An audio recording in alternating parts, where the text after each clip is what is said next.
बिहार की संस्कृति, ये तो इम्पोर्टेंट है जी, है ना?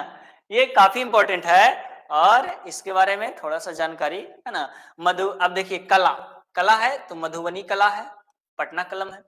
मधुबनी कला आमतौर पर देखते होंगे बना हुआ रहता है, आम जनजीवन का चित्र इसमें उकेरा रहता है, शादी-ब्याह से कोहबर चित्रकला जो है वो मधुबनी पेंटिंग से ही रिलेटेड है। ठीक है? तो वो कुछ-कुछ है मधुबनी पेंटिंग जो है, जो मिथिलांचल वाले क्षेत्र में मुख्य रूप से ज़्यादा पॉपुलर है। ऐसे तो ये पटना वाले क्षेत्र में भी बनाया जाता है, कलाकार यहाँ भी रहते हैं, क्योंकि इसको सरकार बढ़ावा देती है।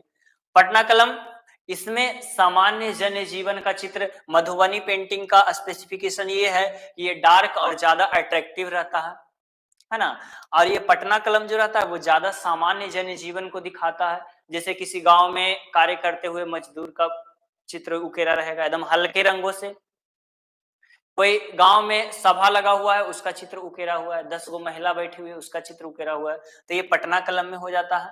लेकिन मधुबनी पेंटिंग काफ़ी अट्रैक्टिव रहता है, उसमें भी इसी प्रकार का चित्र रहता है, लेकिन वो अट्रैक्टिव ज़्यादा रहता है, उसमें डार्क रंगों का उपयोग किया होता है, इसमें लाइट रंगों का पटना कलम में।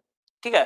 अब पर्व में देखेंगे तो छठ महापर्व को कौन नहीं जानता है जी? साक्षात प्रकृति की पूजा होती है उसमें, भगवान सूर्य और जल, जिसके बिना पूरा सृष्टि का विनाश हो सकता है। अगर जल खत्म हो जाएगा 4 दिन में पूरा दुनिया खत्म, सूर्य खत्म हो गया फोटोसिंथेसिस प्रोसेस खत्म हो जाएगा, फोटोसिंथेसिस प्रोसेस खत्म, प्राइमरी कंज्यूमर खत्म, सेकेंडरी खत्म, टर्सरी खत्म, सब गायब, है ना? तो हम प्रकृति की पूजा करते हैं छठ महापर्व के रूप में, जल और सूर्य देवता मान करके, है ना? अब प्रकृति की पूजा, ये कुछ लोगों को मतलब कुछ ऐसे लोग भी हैं, जैसे क्रिश्चियन वगैरह जब भारत में आया था तो वो बोल रहा था ऐसा सब भी लोग तुलसी का पूजा करता है। अरे तुम क्रिसमस का पूजा करो, हाँ प्लास्टिक वाला पौधा ऑक्सीजन देगा, तुलसी कुछ देता थोड़े है। चलिए आगे बढ़ते हैं। तो छठ महापर्व बिहार का महापर्व है, जो साफ स्वच्छता, इसमें साफ सफाई भी दिखता है, पवित्रता भी दिखता है ना? व्रत के प्रति निष्ठा भी दिखता है और प्रकृति के प्रति निष्ठा भी ये दिखाता है छठ महापर्व, है ना? बिहार का महापर्व है और ये सिर्फ नेशनल ही नहीं इंटरनेशनल लेवल पर भी चल गया है। होली के बारे में कौन नहीं जानता है जी, है ना? होली रंगों का त्योहार है, जिंदगी रंग बिरंगा है, तो वही जिंदगी में विभिन्न रंग, खुशियों का रंग भरा हुआ है और वही जिंदगी में जब गम आता है तो सारे रंग साइड हो जाते हैं। तो ये है होली, रंग बिरंगों का त्योहार। दिवाली खुशियों का त्योहार है ना जी? फिर ईद भी है, इधर क्रिसमस भी मनाइए लेते हैं हम लोग, कुछ क्रिश्चियन है तो मना लिया जाता है क्रिसमस भी। सोनपुर मेला एशिया का सबसे बड़ा मेला है, अभी कम गया होगा, पहले था। खान पान में बिहार का प्रमुख खाद्यान्न के रूप में है चावल, है ना? और दूसरा प्रमुख खाद्यान्न फसल है वो गेहूं है। सबसे प्रमुख, सबसे ज्यादा लोग भात खाता है बिहार में वैसे भी। ठीक है?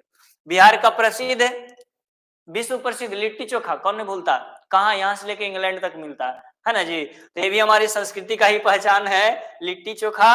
और भाषा बिहार में हिंदी बोला जाता है, मैथिली, मगही, भोजपुरी और उर्दू, जिसमें से मैथिली और हिंदी को अनुसूची 8 में भाषा को में शामिल किया गया है।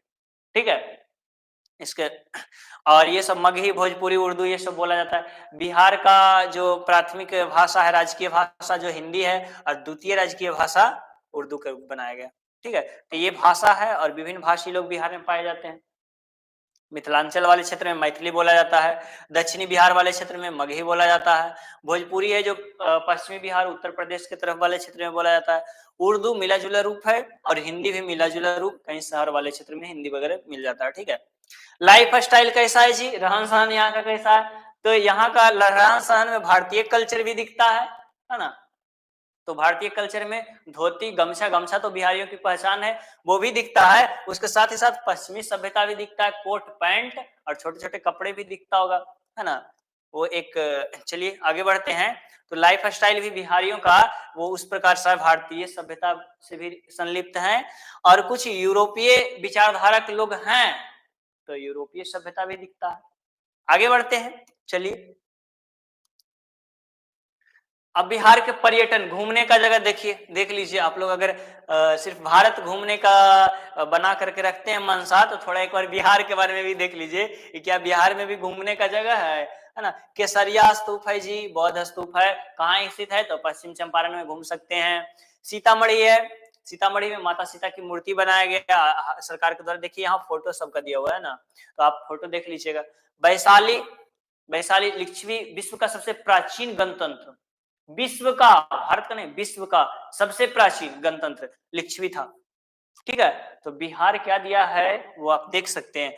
पटना, पटना में घूमने का जगह का कमी नहीं है जी।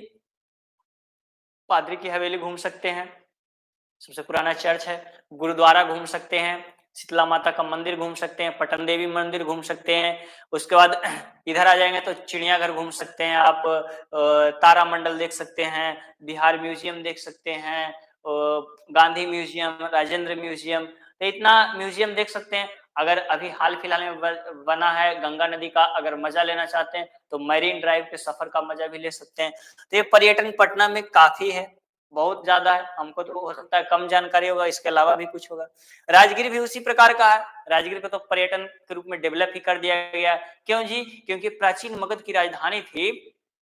बौद्ध धर्म का यहाँ एक स्तूप है, विश्व शांति स्तूप है ना, सबसे ऊंचा स्तूप है।